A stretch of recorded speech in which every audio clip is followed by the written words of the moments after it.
Good morning, students. Myself is Pratap Tomar, your accounts teacher. All of you are welcome in the new session of 11th Commerce. So, in this regard, we have to discuss the topic of accountancy. Your new book named Accountancy Class 11th. Name of the writer D.K. Goyal. This book is prescribed for this new session in the regard of accountancy. It's a new phase, maybe different for 2020-21.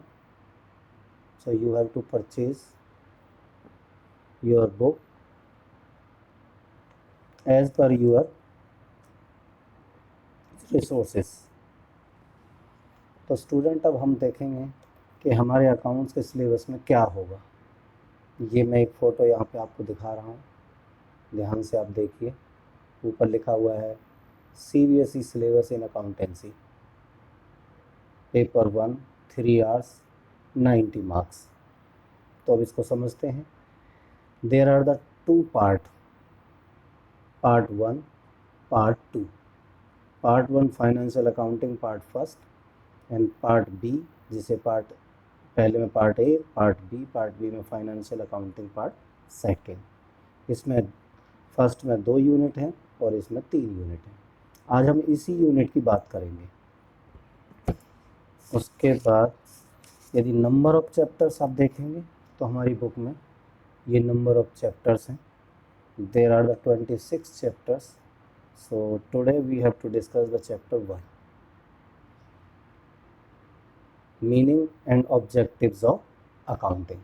अब ये chapter जब हम discuss करेंगे तो इसका जो preface है वो ऑलरेडी आपके पास है, मैंने भेज दिया है। आप उसको देखेंगे पहले और उसके बाद हम आगे की चैप्टर को डिस्कस करेंगे। तो ये इस तरह से है, मैं अब 1 by 1 करके इसको लेके चल रहा हूँ। अब आप इसको डिस्कस करेंगे। सबसे पहले आ रहा है डेफिनेशन ऑफ अकाउंटिंग। तो डेफिनेशन ऑफ अकाउंटिंग में बच्चे आप अपने उसके अंदर देखेंगे तो उसके अंदर सबसे पहले आता है कि मीनिंग ऑफ अकाउंटिंग। तो वो कहता है अकाउंटिंग इज़ द प्रोसेस, यानी अकाउंटिंग इज़ ए प्रोसेस। तो प्रोसेस अकाउंटिंग एक काम है ऑफ आइडेंटिफाइंग। क्या काम करती है? Identifying, measuring, communication,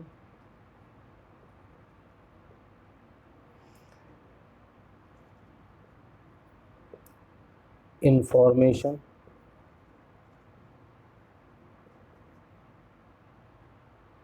and permit to judgment the decision by the user of accounts। तो बच्चों इसमें करना क्या है? अकाउंट्स एक ऐसी प्रोसेस है जिसमें हम चीज़ों को आइडेंटिफाई करते हैं। क्या आइडेंटिफाई करते हैं?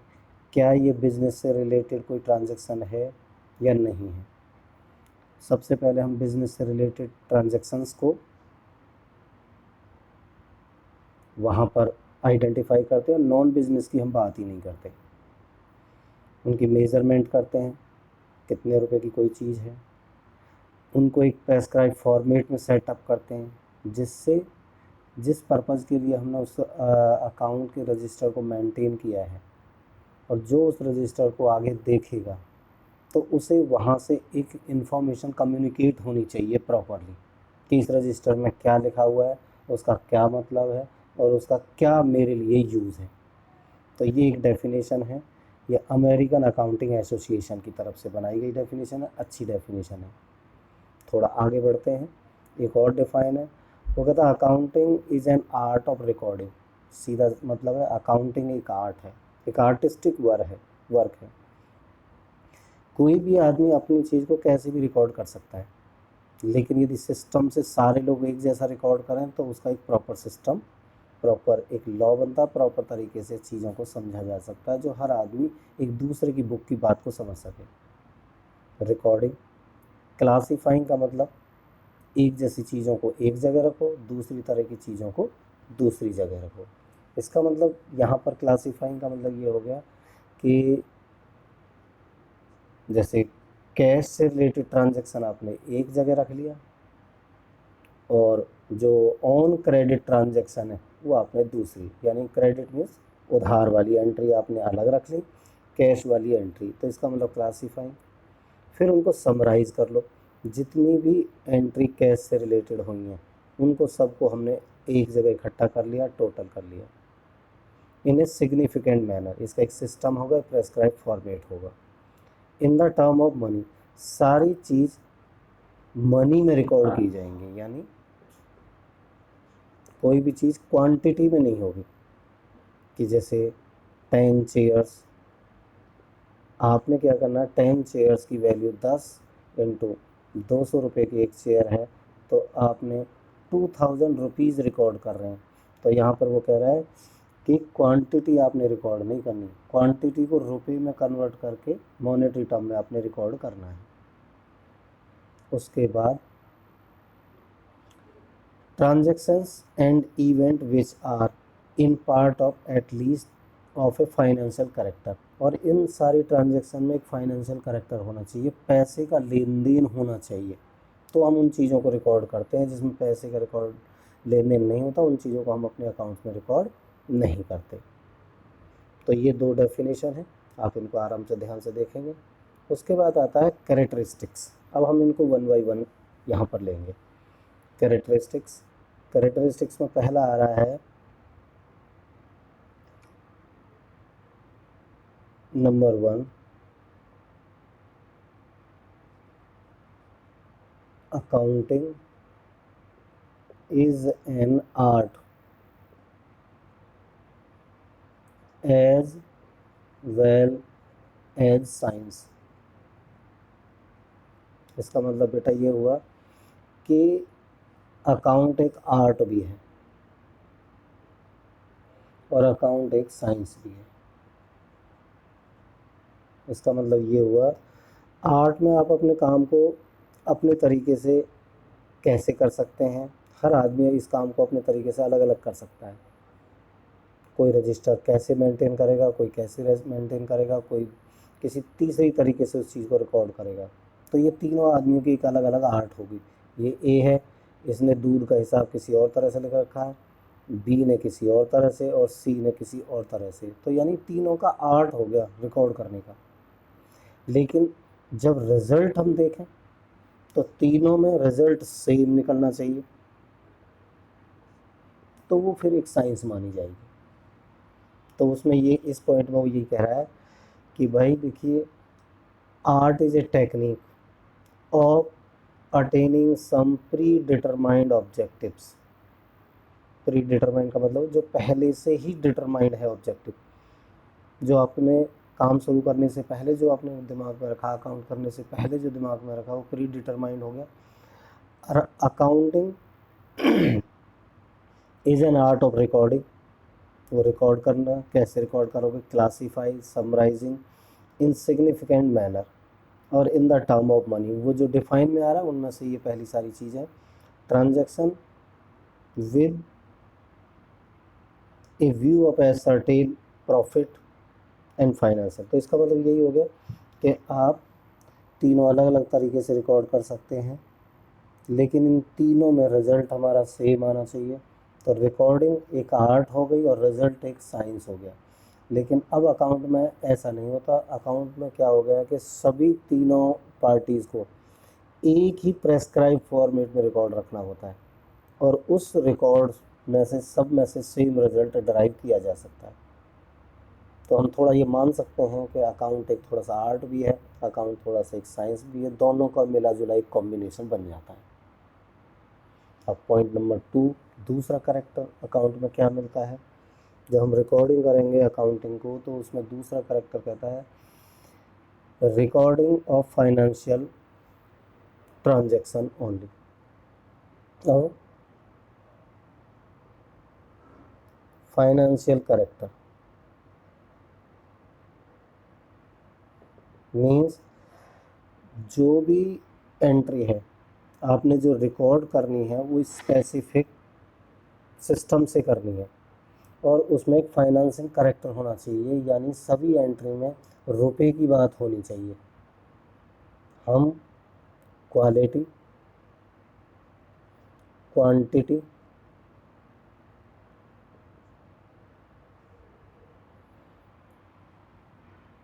ब्यूटीफुल, फुलनेस, एफिशिएंसी, इन चीज़ों की रिकॉर्डिंग नहीं करते क्योंकि all these are not financial character. हम चीज़ को रिकॉर्ड ऐसे करते हैं 500 items at the rate of ₹10 each. तो 10 इंटू 5 तो कितना हो गया ₹50,000, 5,000। तो हम 5,000 रुपये रिकॉर्ड करेंगे, हम 500 यूनिट रिकॉर्ड नहीं करेंगे।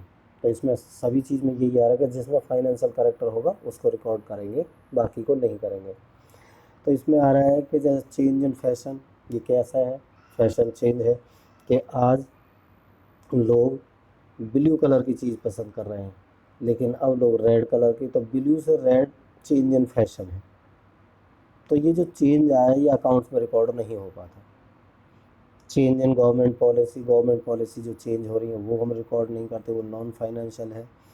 और चेंज इन मैनेजमेंट पॉलिसी, यदि हमारी जो मैनेजमेंट है, जो हमारी कॉरपोरेट हाउस है, जो हमारी फैक्ट्री है, फैक्ट्री के अंदर जो हमारे मैनेजर बॉडी बैठती है और वो कोई पॉलिसी बनाती है तो उसको भी हम यहाँ पर कोई रिकॉर्ड नहीं करते क्योंकि उसकी भी मॉनेटरी वैल्यू नहीं है।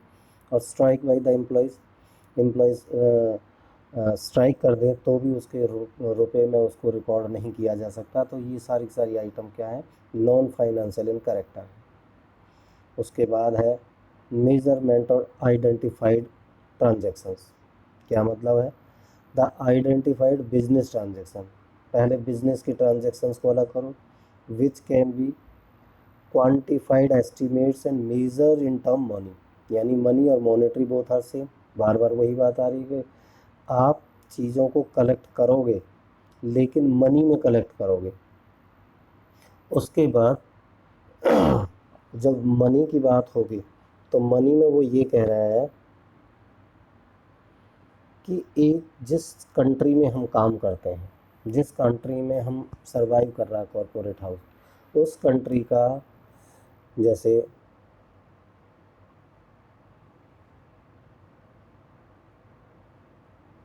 ये इंडिया है और इंडिया में जो चलता है वो रुपए चलते हैं, जो कि दूसरा कंट्री है USA, तो वहाँ पर क्या चलता है, डॉलर। तो रुपए हो या डॉलर हो, दोनों के दोनों मॉनेटरी टर्म को शो करते हैं अपने अपने कंट्री को।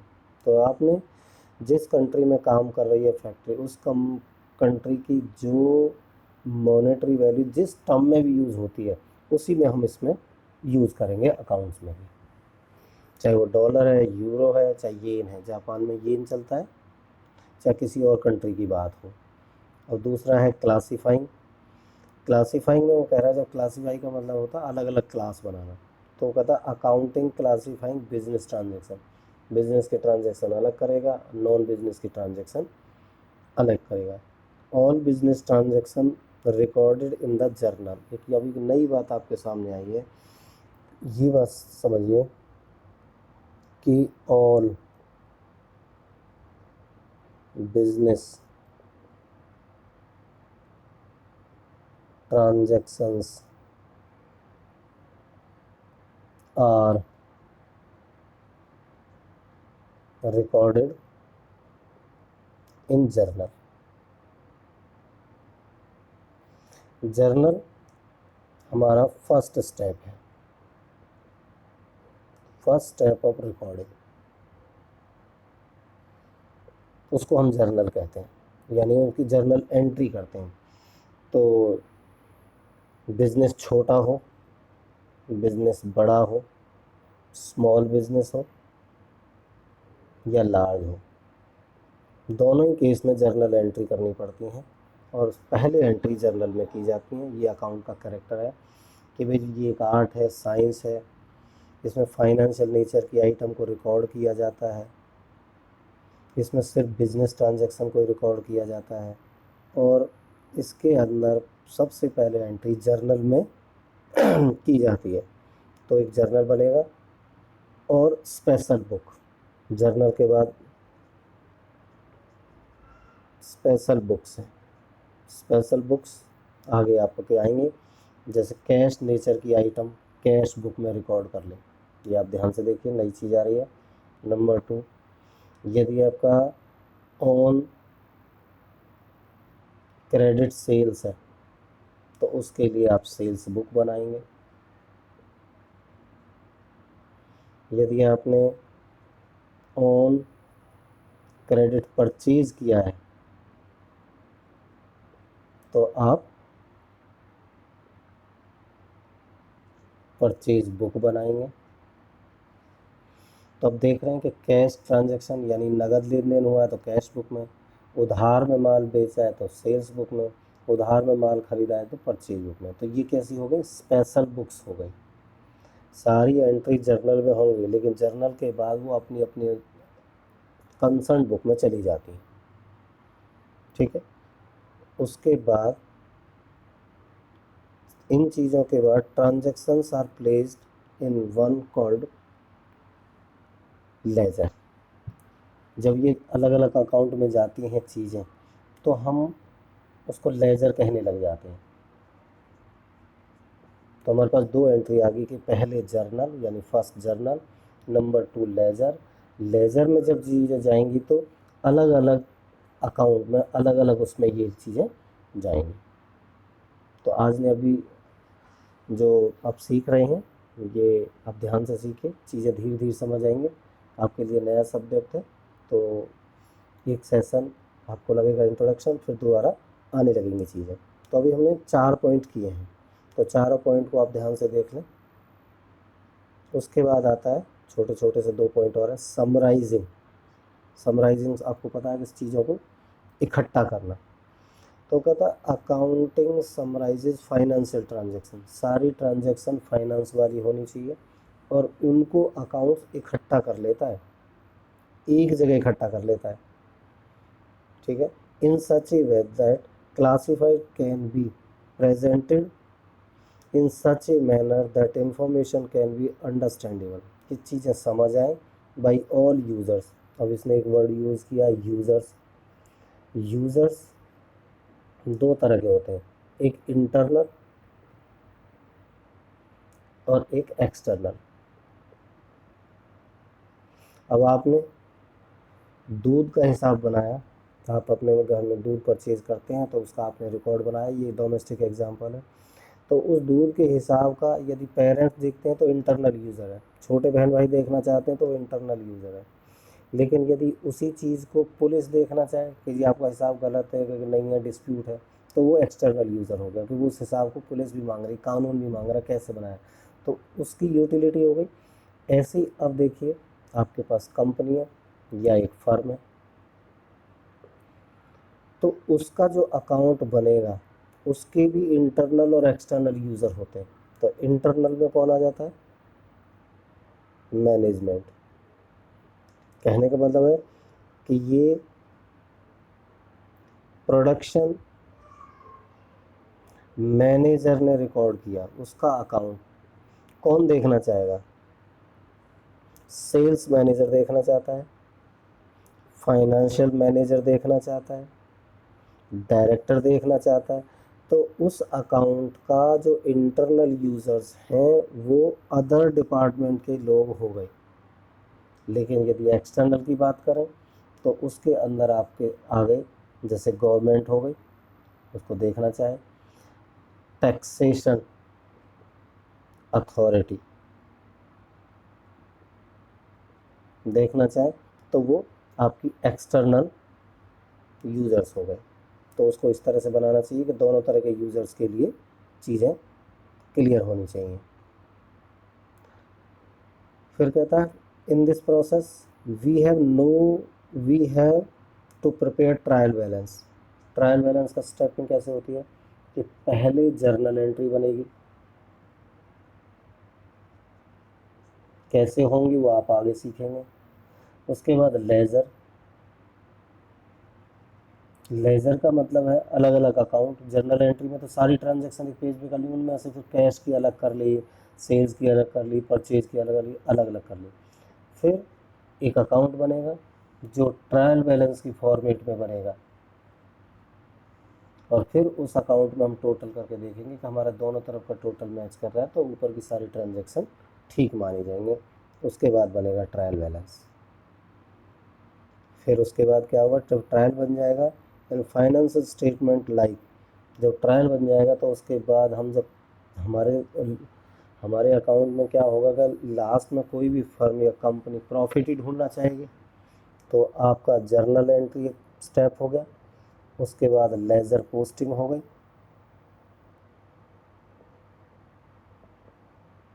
लेजर पोस्टिंग के बाद आपने ट्रायल बैलेंस, और उसके बाद हमारा नीड रहेगा कि सर कंपनी में प्रॉफिट कितना हुआ, तो उसके लिए हम बनाएंगे ट्रेडिंग अकाउंट। कैसे बनेगा वो आप सीखेंगे आगे। प्रॉफिट एंड लॉस अकाउंट वो भी आगे सीखेंगे। और उसके बाद एक बनेगी बैलेंस शीट, बैलेंस शीट जिसमें हम ये सीखते हैं कि हमारे पास असेट्स कितने हैं और लाइबिलिटीज़। इसमें ये पता लगता है कि हमारे पास अपनी संपत्ति कितनी है और हमारे पास कितनी ऐसी लाइबिलिटी हैं, कितनी ऐसी चीज़ें हैं जिनकी पेमेंट हमने बाहर करनी है। बिज़नेस की ड्यूटी हो तो बिज़नेस ने लोन ले रखा है, बिज़नेस में मालिक ने कैपिटल लगा रखी होती है, बिज़नेस उधार माल ले रखा है, तो वो कितने कितने पैसे किस किस को देने हैं वो लाइबिलिटीज़ होती है बिज़नेस के। कितने हमारे पास है, हमारे पास असेट में जैसे हो गया लैंड, बिल्डिंग, हमारे पास कितने की मशीन है, कितने का हमारे पास फर्नीचर है, कितने का हमारे पास स्टॉक पड़ा हुआ है। ये सारी चीज़ हमारी असेट है। यदि हम बाहर पेमेंट करने वाली बात करें तो कैपिटल, मालिक ने जो पैसा लगाया वो बिज़नेस को वापस करना होता है उसे कैपिटल। लोन, बिज़नेस ने बैंकों से लोन ले रखे होते हैं। क्रेडिटर्स, बिज़नेस से उधार माल परचेज कर रखा है। तो ये सारी चीज़ हमें बैलेंस शीट में मिलती है और इन दोनों से हम निकालते हैं हमें कितने का प्रॉफिट हुआ या कितने का लॉस हुआ। तो ये सारी एक प्रोसेस होगी आपके लिए। सब चीज़ नई है कि जर्नल एंट्री क्या है, उसके रूलिंग है, आगे आएंगे। लेजर पोस्टिंग रूलिंग है कैसे बनता है, ट्रायल बैलेंस कैसे बनता है। आपने सिर्फ जर्नली अपने कान में ये चीज़ बिठानी है कि इस नाम की कोई टर्म आगे आएगी, उसके बाद ये उसका यूज़ होगा, फिर ये होगा और आगे डेवलपमेंट बढ़ती जाएंगी। वो आगे की चीज़ें वो सारी धीरे धीरे वन बाई वन करके ही आती हैं। अभी आपके लिए नई क्लास है तो सब चीज़ आपके लिए नई है, तो ये टर्म आपके कान तक पहुँच रही हैं। तो ये कान जब आपका सुन रहा है तो आपके ब्रेन में भी ये चीज़ें जा रही हैं, ब्रेन में जा रही हैं, तो फिर आपको ये स्टेबिलिटी दे रही हैं कि आपको आगे चीज़ें कैसे समझनी है और आगे चीज़ें समझ भी आएंगी। एक पॉइंट और है इसमें, इस पॉइंट में उन्होंने ये कहा है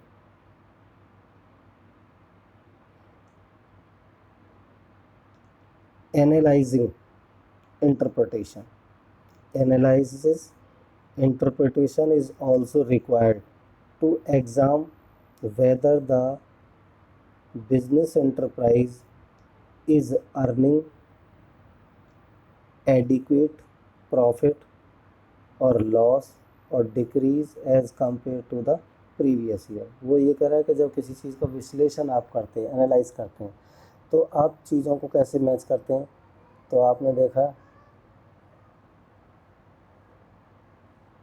ये सेल्स लिखा हुआ है, सेल्स ये 2018-19 का है, ये 19-20 का है, और ये 20-21 का है।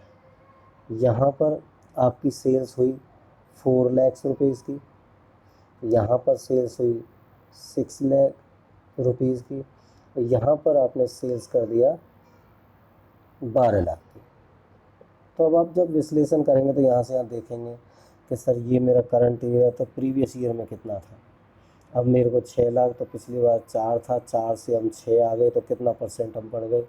अब 6 है, अब यहाँ इसमें आ गए, तो ये मेरा करंट हो गया, ये प्रीवियस हुआ। पिछले साल में 6 लाख का माल बेचा, अब 12 लाख का माल बेच दिया। तो अब जब आप ऐसे ऐसे चीज़ों को मैच कर रहे हैं तो आपके दिमाग में क्या आ रहा है, आप विश्लेषण कर रहे हैं, आप एनालिटिकल अप्रोच से कर रहे हैं। और ये तभी पॉसिबल है जब अकाउंट्स प्रॉपरली एक सिस्टमाइज तरीके से रिकॉर्ड हो, और वो सभी कंपनीज़ के लिए एक जैसा ही होना चाहिए। क्यों? क्योंकि जब कोई भी विश्लेषण करेगा, मैं करूँ, आप करें, कोई मैनेजर करे, गवर्नमेंट करे, टैक्सेशन करे, सीबीआई वाले करें, या कोई और भी ज़रूरत के लोग उसको चेक करें, तो सबको सेम पैटर्न पे समझ आना चाहिए। तो एक स्पेसिफिकेशन अकाउंट्स में रहेगी, एक जैसे अकाउंट पे ही काम करना होता है। उसके बाद कह रहा है, हाँ, आपको प्रॉफिट हो लॉस हो डजेंट मैटर, लेकिन आप विश्लेषण कर सकते हैं। और बाद में ये कह रहा है कि कम्युनिकेट करना होता है, communicate in the prescribe format of the management, other internal external uses. Communication of information is done through the preparation, distribution of the annual reports, which include annual report के अंदर profit and loss, balance sheet, cash flow statement, ये 3-4 term है कि trading and profit and loss account ये अलग है और ये अलग है। यदि इसको बनाते हैं तो हमें निकलता है इसमें ग्रॉस प्रॉफिट, जिसको एक कच्चा प्रॉफिट भी कह सकते हैं। ये है नेट प्रॉफिट, जो बिल्कुल पक्का प्रॉफिट है। आपने यहाँ पर देखा कि आपका प्रॉफिट लमसम 40,000 रुपये आपके आए, फिर उसमें से अदर खर्चे हैं जो बाहर के खर्चे हैं, जो सेल्स के टाइम पर होते हैं। सपोज करो वो हो गए हमारे 10,000, तो 40 में से आपके 10 खर्चे और काट दिए, तो आपको अब नेट प्रॉफिट रुपये हुए 30,000। तो ये चीज़। और जो बैलेंस शीट है उसमें आपको पता ही कि बैलेंस शीट में तो हमें क्या पता लगेगा कि कितनी असेट्स हैं और कितनी लाइबिलिटीज़ हैं। ठीक है। एक है कैश फ्लो।